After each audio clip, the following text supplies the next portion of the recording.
सत श्री अकाल। मैं हूं तमन्ना और आप देख रहे हैं द संकेत लाइव। मिडिल ईस्ट में जारी अमेरिका, इजराइल और ईरान की जंग अब और भी खतरनाक मोड़ पर पहुंचती दिखाई दे रही है दोस्तों, क्योंकि आज इस युद्ध का 14वां दिन है और इस बीच एक बेहद बड़ा दावा सामने आया है। ईरान का कहना है कि उसने अमेरिका के सबसे ताकतवर युद्धपोतों में से एक aircraft carrier USS Abraham Lincoln CVN-72 पर मिसाइल और ड्रोन से हमला किया है। ईरानी मीडिया रिपोर्ट्स के मुताबिक ये हमला फारस की खाड़ी में हुआ, जहां ये अमेरिकी कैरियर स्ट्राइक ग्रुप के साथ तैनात था और दावा किया जा रहा है कि इस हमले में जहाज को भारी नुकसान पहुंचा है।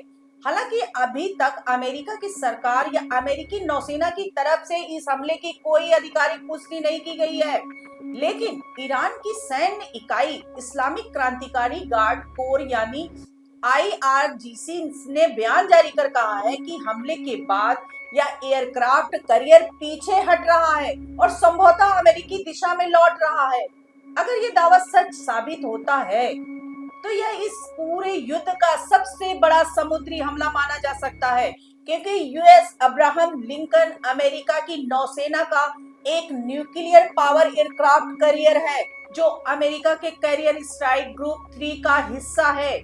दरअसल कैरियर स्ट्राइक ग्रुप को किसी भी नौसेना की सबसे ताकतवर युद्ध इकाई माना जाता है। इसका केंद्र एक एयरक्राफ्ट कैरियर होता है और उसके आसपास कई युद्धपोत, पनडुब्बियां और सपोर्ट जहाज तैनात रहते हैं।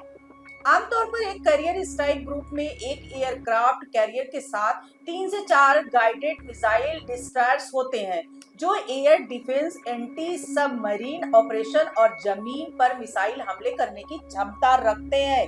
इसके अलावा एक क्रूजर भी शामिल किया जाता है जो पूरे ऑपरेशन का कमांड और कंट्रोल संभालता है। हालांकि पिछले कुछ वर्षों में कई बार क्रूजर की जगह अतिरिक्त डिस्ट्रॉयर्स भी तैनात किए जाते हैं। इसके साथ ही 1 या 2 न्यूक्लियर अटैक सबमरीन भी तैनात रहती है जो दुश्मन के जहाजों और पनडुब्बियों को ट्रैक करने के साथ साथ टॉम हॉक जैसी लंबी दूरी की मिसाइलें भी दाग सकती है और लॉजिस्टिक सपोर्ट के लिए आयलर और सप्लाई शिप जैसे जहाज भी इस समूह के साथ चलते हैं। यानी कुल मिलाकर एक कैरियर स्ट्राइक ग्रुप में एक कैरियर के साथ 3 से 6 युद्धपोत, 1 से 2 पनडुब्बियां और सपोर्ट जहाज शामिल होते हैं। इसलिए अगर वास्तव में ऐसे किसी समूह पर हमला हुआ है तो ये पूरी दुनिया की सैन्य राजनीति के लिए बेहद बड़ी घटना मानी जाएगी। इसी बीच युद्ध से जुड़ी एक और बड़ी खबर सामने आई है दोस्तों कि अमेरिका का एक सैन्य विमान Boeing KC-135 strato tanker Iraq में क्रैश हो गया है। ये विमान अमेरिकी सेना का एक महत्वपूर्ण एयर टैंकर विमान होता है जिसका इस्तेमाल लड़ाकू विमानों को हवा में ईंधन देने के लिए किया जाता है। इस हादसे के बाद इराक के एक शिया विद्रोही गुट ने दावा किया है कि उसी ने इस विमान को मार गिराया। हालांकि अभी तक अमेरिका की ओर से इस पर भी कोई आधिकारिक बयान सामने नहीं आया है।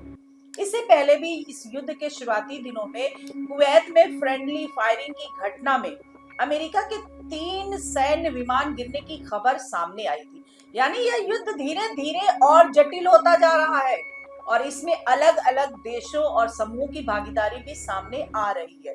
इसी बीच ईरान के नए सुप्रीम लीडर को लेकर भी बड़ी खबर सामने आ रही है दोस्तों। कई अंतरराष्ट्रीय मीडिया रिपोर्ट्स में दावा किया गया है कि ईरान के नए सुप्रीम लीडर मुस्तफा खामनेई बेहद गंभीर हालत में है और कोमा में चले गए हैं। ब्रिटिश मीडिया रिपोर्ट्स के अनुसार 28 फरवरी को अमेरिका और इजराइल के हमले में घायल होने के बाद उन्हें तेहरान के एक अस्पताल में भर्ती कराया गया था और चोट इतनी गंभीर थी कि डॉक्टरों को उनका एक पैर काटना पड़ा था। बताया जा रहा है कि उनके लीवर को भी गंभीर नुकसान पहुंचा है और अस्पताल के जिस हिस्से में उन्हें रखा गया है वहां भारी सुरक्षा तैनात कर दी गई है।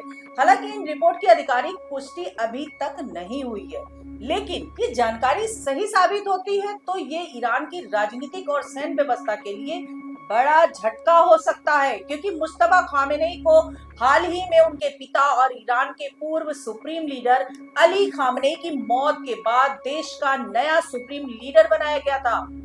अली खामेनेई की 28 फरवरी को अमेरिका और इजराइल के हमले में मौत हो गई थी और उसके बाद 9 मार्च को मुस्तफा खामेनेई को सत्ता सौंपी गई थी दोस्तों। इसी बीच जंग के शुरुआती दिनों में कुवैत में मौजूद अमेरिकी सैन्य बेस पर हुए हमले को लेकर भी कई जानकारियां सामने आई है। रिपोर्ट के मुताबिक उस हमले में पहले कहा गया था कि सिर्फ 7 अमेरिकी सैनिक घायल हुए थे, लेकिन अब बताया जा रहा है कि उस हमले में लगभग 100 से 150 अमेरिकी सैनिक घायल हुए थे। इस इन घायल सैनिकों को इलाज के लिए अलग अलग सैन्य अस्पतालों में भेजा गया, जिनमें जर्मनी के लैंडस्टुहल सैन्य अस्पताल भी शामिल है। यानी इस युद्ध में हताहतों की वास्तविक संख्या पहले बताई गई संख्या से कहीं अधिक हो सकती है। वहीं खाड़ी क्षेत्र में ड्रोन हमलों का खतरा भी लगातार बढ़ता जा रहा है। सऊदी अरब ने भी दावा किया है कि उसके एयर डिफेंस सिस्टम ने राजधानी रियाद और अल खर्ज क्षेत्र के ऊपर आने वाले 8 ड्रोन मार गिराए हैं। सऊदी रक्षा मंत्रालय के अनुसार अब तक कुल 22 ड्रोन हमलों को नाकाम किया जा चुका है। इससे ये साफ संकेत मिलता है कि ये संघर्ष अब केवल ईरान और इजराइल या अमेरिका तक सीमित नहीं रह गया है, बल्कि पूरे मिडिल ईस्ट क्षेत्र को अपनी चपेट में लेता जा रहा है और हर दिन नई सैन्य घटनाएं सामने आ रही है। अगर इस पूरे घटनाक्रम को व्यापक दृष्टि से देखें तो यह युद्ध अब कई स्तरों पर फैल चुका है। जमीन पर हवाई हमले हो रहे हैं, समुद्र में युद्धपोतों की तैनाती बढ़ गई है और ड्रोन व मिसाइल हमले लगातार जारी हैं। दुनिया की बड़ी शक्तियां भी संघर्ष को लेकर अलग अलग पक्षों में दिखाई दे रही है और यही वजह है कि अंतरराष्ट्रीय विश्लेषक इसे एक संभावित बड़े वैश्विक संघर्ष की दिशा में बढ़ता हुआ संकट मान रहे हैं। अब बड़ा सवाल ये है कि क्या यह युद्ध जल्द थमेगा या फिर आने वाले दिनों में और बड़े हमले दिखने को मिलेंगे। क्या अमेरिका इस कथित हमले का जवाब देगा और अगर देता है तो इसका असर पूरे मिडिल ईस्ट और वैश्विक राजनीति पर क्या होगा? आप इस पूरे घटनाक्रम को कैसे देखते हैं? अपनी राय कमेंट में जरूर बताइएगा। चैनल को सब्सक्राइब कीजिए। आज के लिए इतना ही। नमस्कार दोस्तों।